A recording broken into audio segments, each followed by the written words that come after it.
Hi అండి, అందరికీ నమస్కారం. మీరు ఎంతగానో ఆదరిస్తున్న ఫుడ్ ఛానల్ ఫ్యామిలీ వంటకు స్వాగతం. ఈరోజు వీడియోలో మీకు చూపించబోతున్న రెసిపీ గుమగుమలాడే సాంబార్ పౌడర్. సాంబార్ పౌడర్కి కావాల్సిన దినుసులు ఏంటి, అవి ఎన్నెన్ని వేసుకోవాలి, ఎలా తయారు చేసుకోవాలి, ఈ వీడియోలో మీకు చేసి చూపిస్తాను. చాలా సింపుల్ ప్రాసెస్. ఈ సాంబార్ పౌడర్ ఒక్కసారి ఇంట్లో చేసి పెట్టుకోండి. ఎప్పుడు కావాలంటే అప్పుడు ఈజీగా గుమగుమలాడే సాంబార్ని పెట్టేసుకోవచ్చు. సాంబార్ అంటే అందరికీ ఇష్టమే కదా, నెలలో ఒకసారి చేసుకోండి. నెలంతా కూడా ఇబ్బంది లేకుండా చక్కటి రుచికరమైన సాంబార్ చేసేసుకోవచ్చు. నేను చేసే పద్ధతిలో మీరు చేసుకోండి, చాలా బాగుంటుంది. ఇక మీరు ట్రై చేయండి. ఇంకా నా ఛానల్ సబ్స్క్రైబ్ చేయండి, బెల్ ఐకాన్ క్లిక్ చేయండి, వీడియోని చివరి వరకు చూడండి. ఇక వీడియోని స్టార్ట్ చేద్దాం రండి.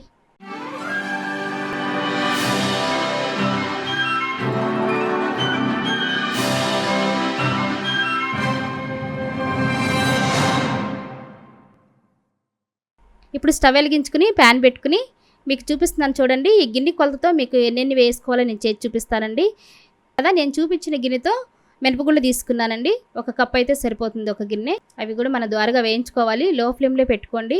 ఇదే ఎక్కువ ప్రాసెస్ ఉంటుందండి, ఎందుకంటే హైలో పెట్టుకుంటే దినుసులన్నీ కూడా వేగిపోతాయి. 1 by 1 వేయించుకోవాలి. చాలామంది కలిపి వేయించుకుంటారు, ఒకటి వేగుతుంది ఒకటి మాడిపోతుంది. కాబట్టి మనం పర్ఫెక్ట్గా సాంబార్ పౌడర్ చాలా రుచిగా రావాలంటే ఈ పద్ధతిలోనే మీరు చేసుకోండి. నెలకు ఒకసారి చేసుకోండి, చాలా ఈజీగా రెడీ అయిపోతుంది. ఈ విధంగా దోరగా వేయించుకోవాలి. చూడండి, మినపగుళ్ళు దోరగా వేగిపోయాయి. ఇక వేరే ప్లేట్లోకి తీసేసుకోవాలి.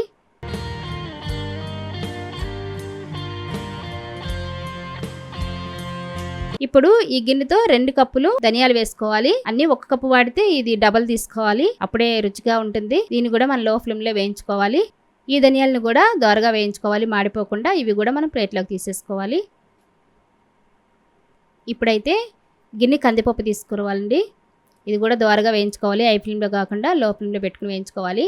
నేను గిన్నె కొలత ఎందుకు చెప్తున్నాను అంటే 20 గ్రాములు 50 గ్రాములు అని చెప్తూ ఉంటారు కదా, ఆ కొలత మన దగ్గర ఉండదు, కాటా అనేది ఉండదు. కాబట్టి గిన్నె కొలత అయితే ఈజీగా చేసుకుంటానికి బాగుంటుందని నేను గిన్నె కొలతతో మీకు చేసి చూపిస్తున్నానండి. ఇది చాలా ఈజీ ప్రాసెస్, ఈ విధంగా చేసుకోండి. ఇక ఈ కందిపప్పు అయితే దోరగా వేయించుకుని మనం పక్క ప్లేట్లోకి తీసేసుకుందాం. ఇప్పుడు అదే గిన్నెతో 1/2 గిన్నె ఆవాలు వేసుకోవాలి. ఎందుకంటే నిండా వేసుకుంటే చేదొస్తుందండి, అందుకనే 1/2 గిన్నె వేసుకోండి. కావాలంటే మీరు నోట్ చేసుకోండి ఏది ఎంత వేస్తున్నాను అనేది. మీరు చూస్తే కాకుండా ఒకసారి నోట్ చేసుకుంటే ఎప్పటికీ గుర్తుంటుంది. ఈ విధంగా ఆవాలు చిట్టుపట్టం అనేదాకా మనం వేయించుకుని వేరేగా తీసుకున్న ప్లేట్లోకి వేసేసుకోవాలి. అదే గిన్నెతో 1 గిన్నె జీలకర్ర వేసుకోవాలి. జీలకర్ర చాలా మంచి స్మెల్ వస్తుందండి. దీన్ని కూడా లో ఫ్లేమ్లో వేయించుకోవాలి దోరగా. కొంచెం ఎక్కువ వేసుకున్నా పర్వాలేదు, ఇదే మంచి ఆరం వస్తుంది. దీన్ని కూడా దోరగా వేయించుకోవాలి లో ఫ్లేమ్లో. ఈ విధంగా వేగిన తర్వాత ముందు తీసుకున్న ప్లేట్లోకి ఇవి కూడా వేసేసుకోవాలి. ఇప్పుడు పచ్చిపప్పు వేయించుకుందామండి. గిన్నెన్నర వేసుకోవాలి. పచ్చిపప్పు ఎందుకు గిన్నెన్నర వేస్తున్నామంటే సాంబార్ కొంచెం చిక్కదనం వస్తుంది, అందువల్ల దీన్ని మనం గిన్నెన్నర వేసుకోవాలి. కొలత గుర్తుపెట్టుకోండి. ఈ విధంగా ఇది కూడా లో ఫ్లేమ్లో నిదానంగా వేయించుకోండి. ఎక్కడ కూడా అసలు మాడిపోయే విధంగా వేయించుకోవద్దు, చాలా నెమ్మదిగా వేయించుకోండి. ఈ విధంగా పక్కన ప్లేట్లోకి తీసేసుకోవాలి. ఇప్పుడు 1/2 టీ స్పూన్ మెంతులు వేసుకోవాలి. దీన్ని కూడా దోరగా వేయించుకోవాలి. ఎక్కువ వేసుకుంటే చేదొస్తుందండి, చూసి వేసుకోండి కొద్దిగా. ఈ విధంగా దోరగా వేయించుకున్న మెంతుల్ని ఇందులోకి వేసేసుకోవాలి. ఇప్పుడు మిరియాలు వేయించుకుందామండి. 1/2 కప్ మిరియాలు వేసుకోవాలి. మీకు స్పైసీకి తగ్గట్టుగా వేసుకోండి, కొద్దిగా తక్కువ వేసుకున్నా పర్వాలేదు. ఇవి కూడా దోరగా వేయించుకోవాలి. లో ఫ్లేమ్లో వేయించుకోండి, ఎందుకంటే ఇవి వేగినట్టు కూడా తెలియదు. కొద్దిగా చూసి పక్క గిన్నెలోకి వేసేసుకోవాలి, పక్కన ఉన్న ప్లేట్లోకి. ఇప్పుడు ఇందులోనికి బియ్యం వేయించుకోవాలి అదే గిన్నెతో. ఇవి కూడా దోరగా వేయించుకోవాలండి, అప్పుడు సాంబార్ పొడి చాలా రుచిగా వస్తుంది రైస్ వేస్తే. ఈ విధంగా కూడా మనం లో ఫ్లేమ్లో వేయించుకోండి. ప్యాన్ చాలా వీట్గా ఉంది, తొందరగానే వేగిపోతాయి. 1 by 1 ఎందుకు వేయించుకుంటున్నామంటే మంచి ఫ్లేవర్ రావడానికి, రుచికరమైన పౌడర్ రెడీ చేసుకోవాలంటే ఈ విధంగానే చేసుకోవాలి. దోరగా వేయించుకున్న రైస్ని ఇందులో వేసేసుకోవాలి. ఇప్పుడు కరివేపాకు వేయించుకోవాలండి. చూడండి, 1 గుప్పెడు కరివేపాకు అయితే సరిపోతుంది ఫ్లేవర్కి. ఇది కూడా మనం హై ఫ్లేమ్లో కాకుండా లో ఫ్లేమ్లో చక్కగా వేయించుకోవాలి.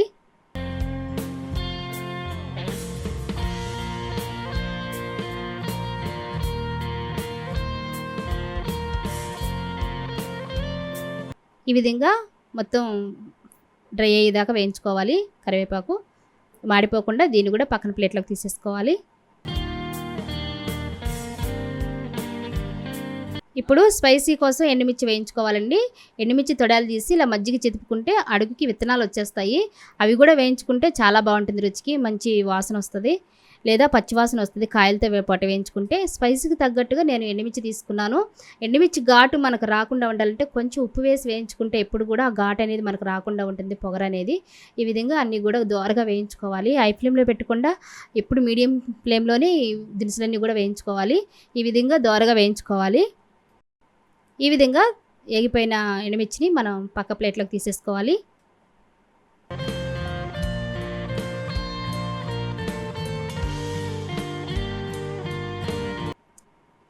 చూసారు కదా, అన్ని దోరగా వేయించేసుకుని ఒక ప్లేట్లో వేసుకున్నాం కదా.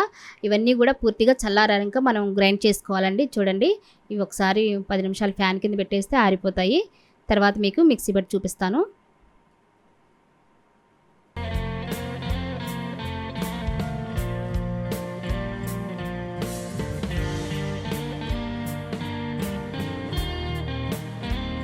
దినుసులన్నీ కూడా పూర్తిగా చల్లారినాయి. ఇప్పుడు ఒక మిక్సీ జార్ తీసుకొని అందులోకి ఇవన్నీ కూడా వేసేసుకోవాలి.